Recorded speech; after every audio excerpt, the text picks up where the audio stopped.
ছানা মাখিয়ে রসগোল্লা তৈরি হচ্ছে। কারিগর রসগোল্লার গুছি কাটছে একটা একটা করে। এই গুছি কাটা শেষ হলে তারপর রস ফুটছে কড়াইয়ে। সেই কড়াইয়ের ফুটন্ত রসে এই রসগোল্লাটা ছাড়া হবে। তারপর এটা সিদ্ধ হবে। সিদ্ধ হওয়ার পর সেটা একটু সামান্য জল দিয়ে নামিয়ে নিতে হবে। এই হচ্ছে রসগোল্লা করার পদ্ধতি। এই হাত মুছছে জগন্নাথ কারিগর, উপরে একটা খোলা চাপানো আছে। সেই খোলাটা, এই দেখুন খোলাটায় রসগোল্লা ফুটছে।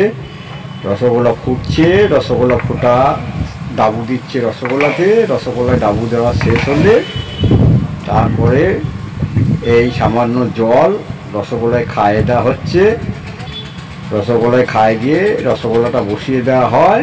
তারপর নির্দিষ্ট সময় পর রসগোল্লাটা নামিয়ে আবার তাকে একটা ফ্রেশ রসের মধ্যে ফেলা হবে। এই হচ্ছে রসগোল্লা করার পদ্ধতি। রসগোল্লা খেতে ভালো, স্বাদেও ভালো। এই হচ্ছে রসগোল্লা করার পদ্ধতি। দেখুন, রসগোল্লা করাটা আপনারা শিখে নিন।